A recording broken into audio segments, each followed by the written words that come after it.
ketiga. Dipersilakan untuk pemateri pertama untuk menjelaskan pematerinya. Ya. Pengertian menstruasi. Menstruasi adalah proses pelepasan dinding rahim yang disertai dengan keluarnya darah yang terjadi secara berulang setiap bulan. Proses ini terjadi ketika sel telur ovum tidak dibuahi, sehingga lapisan dinding rahim endometrium menebal dan menjadi luruh yang membuatnya mengeluarkan darah. B. Hormon yang mengaruhi fase dalam siklus menstruasi. Pada dasarnya siklus menstruasi terbagi menjadi beberapa fase yang dipengaruhi oleh siklus. Hormon dalam tubuh yaitu hormon estrogen, hormon yang diproduksi oleh ovarium ini memiliki peran yang begitu penting, terutama dalam proses ovulasi. Tak hanya itu, hormon estrogen juga berperan dalam perubahan tubuh remaja pada masa pubertas dan terlibat dalam membentuk kembali lapisan rahim setelah periode menstruasi. 2. Hormon progesteron. Hormon progesteron bekerja sama dengan estrogen, berperan dalam menjaga siklus reproduksi dalam menjaga kehamilan. Yang 3. Hormon perangsang folikel.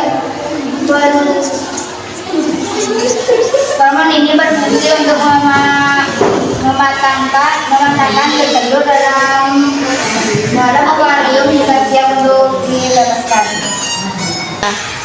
4. Hormon gluten. Serupa dengan hormon FSH, hormon gluten ini juga diproduksi di kelenjar pituitari yang berfungsi untuk merangsang ovarium dalam proses pelepasan sel telur.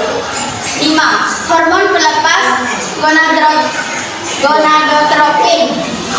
Hormon melepas gonadotropin merupakan hormon yang diproduksi di otak. Hormon ini berperan penting dalam memberi rangsangan pada tubuh untuk menghasilkan hormon perangsang folikel dan hormon peluteal yang memengaruhi proses pematangan dan pelepasan sel telur. Pengertian fertilisasi. Fertilisasi adalah proses terjadinya sel telur dan sel sperma untuk membentuk satu sel baru. Ini adalah proses awal dari tahapan kehamilan yang akan terjadi. Tahapan proses kehamilan. Kebanyakan siklus menstruasi berjalan selama 28 hari pada tahap ini. Sebenarnya tubuh sudah mempersiapkan kemungkinan hamil jika terjadi fertilisasi atau pembuahan pada rentang waktu ini. Ada beberapa proses yang perlu kamu lalui hingga bisa mendapatkan kehamilan seperti hari pertama menstruasi. Hari pertama dihitung sebagai hari pertama menstruasi. Ovulasi sekitar 14 hari setelah hari pertama akan terjadi ovulasi. 24 jam setelah ovulasi, jika beberapa hari sebelum ovulasi, sel sperma masuk ke dalam tubuh wanita melalui vagina.